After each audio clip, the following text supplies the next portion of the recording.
morning, viewers. You're watching Savera Morning Bulletin with me, Vidhi Joshi. Prime Minister Narendra Modi on Sunday unveiled the new name of the Adampur Airport in Punjab to Sri Sant Guru Ravidas Ji Airport, honouring the revered saint on his 649th birth anniversary.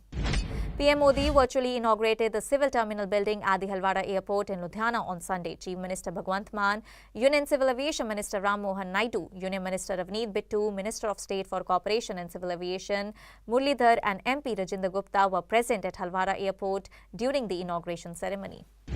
Addressing a gathering in Punjab, Prime Minister Narendra Modi paid homage to the sacred land of Punjab and expressed his deep reverence for Sant Guru Ravidas Ji. I bow to the land of Punjab, the Prime Minister said. Finance Minister Nirmala Sitharaman began her 9th straight union budget for the fiscal year on Sunday. During the Budget 2026-2027 session, the government announced Biopharma Shakti, meaning a biopharma strategy for health advancement through knowledge, technology and innovation. Finance Minister Nirmala Sitharaman on Sunday announced the launch of India Semiconductor Mission 2.0 with an outlay of Rs 40,000 crore aimed at boosting the country's semiconductor ecosystem.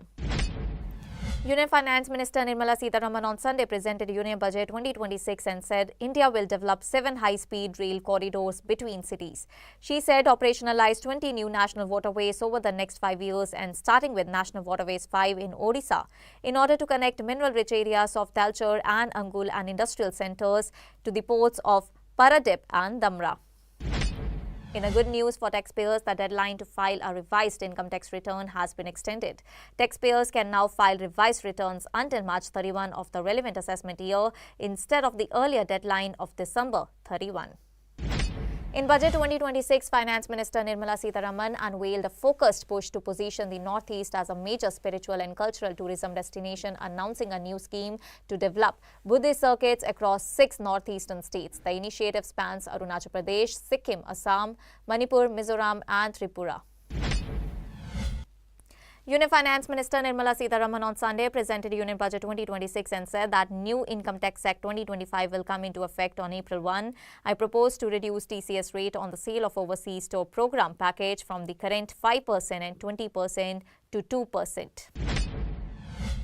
Finance Minister on Sunday announced a series of major initiatives aimed at boosting agriculture, elite sectors and rural employment while presenting the Union Budget. A key highlight was the launch of multilingual AI-based agriculture tool designed to assist farmers with crop planning, weather advisories, pest management and market-related information in regional languages. In Budget 2026, Finance Minister Nirmala Sitharaman announced plans to develop 15 archaeological sites into immersive cultural destinations, signalling a shift from sightseeing to experience-led tourism.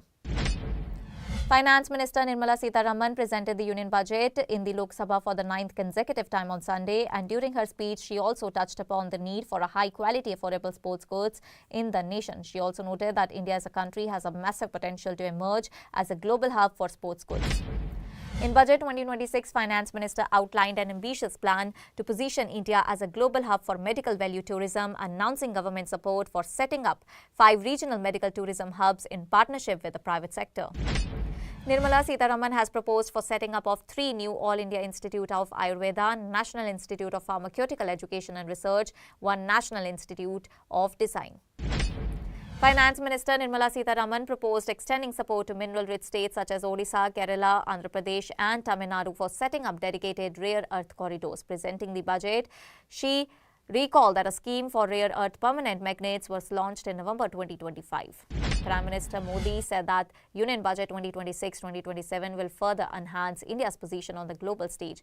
The 140 crore citizens of India are satisfied with not just being the fastest growing economy, but we also want to be the 3rd largest global economy at the earliest.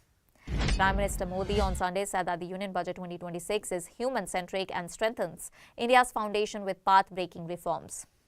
PM Modi said on Sunday that Union Budget presented in Parliament earlier in the day will empower the poor, increase the income of farmers and boost the Make in India initiative. Prime Minister Narendra Modi arrived at Dera Sachkhand Balla in Jalandhar district on Sunday, his first visit to Punjab since September last year to mark the 649th birth anniversary of Guru Ravidas Ji. Massive security arrangements were put in place, and during his visit he mentioned that Punjab textile sports goods sector are expected to gain a lot from budget.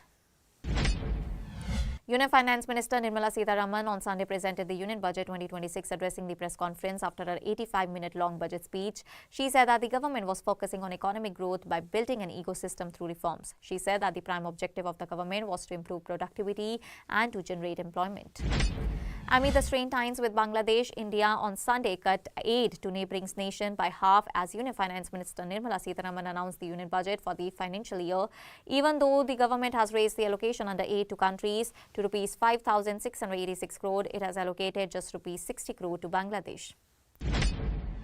In a landmark announcement during the 2026 Union Budget session, Finance Minister unveiled an ambitious 10-year roadmap to transform India's sports sector. Central to this vision is the launch of the Khelo India Mission, a revitalized initiative designed to shift the nation from being a participant to a global powerhouse in the sporting arena. A massive explosion tore through an apartment building on Saturday in Iran's port city of Bandar Abbas, killing a 4-year-old girl as local media footage purportedly showed a security force member being carried out by rescuers.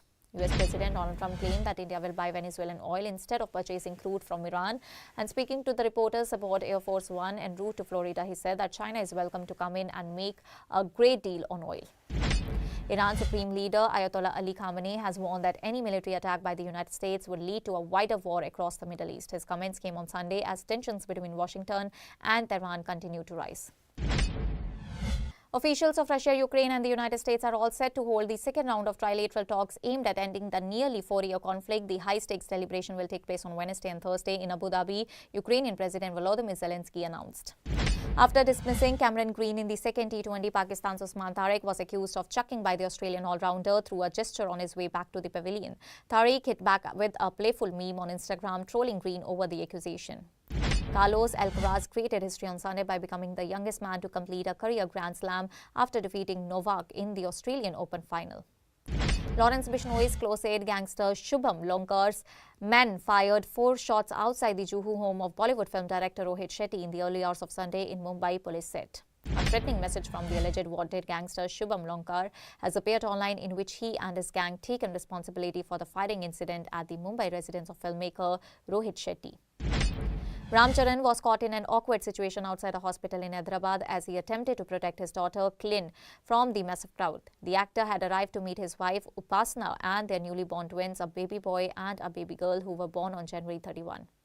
Fans have been buzzing with excitement after a vlogger shared a video showing elaborate decorations in Udaipur, claiming that preparations are underway for Rashmika Mandana and Vijay Deverakonda's wedding.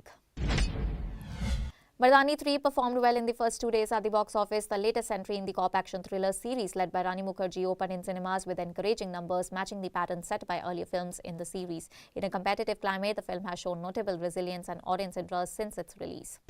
Nifty 50 and Sensex saw a substantial fall on Sunday's special trading session held on account of Budget 2026. Benchmark indices snapped their 3-day winning streak as investors revert to profit booking following the conclusion of Budget 2026. Prime Minister Narendra Modi's government plans to sell a record amount of bonds in the coming fiscal year, a move that risks adding further pressure to local debt markets amid waning demand. As part of the financial sector reforms announced in the Union Budget 2026-2027 on Sunday, the government proposes to restructure the Power Finance Corporation and the Rural Electrification Corporation in order to achieve scale and improve efficiency in the public sector NBFCs.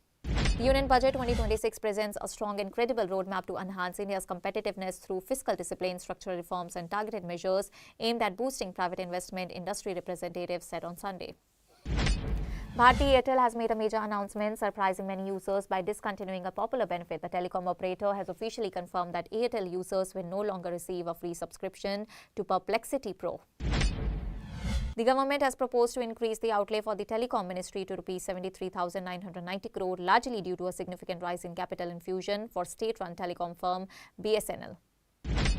Union Finance Minister Nirmala Sitharaman highlighted India's position as a global leader in software development services, IT-enabled services, knowledge process outsourcing, and contract research and development.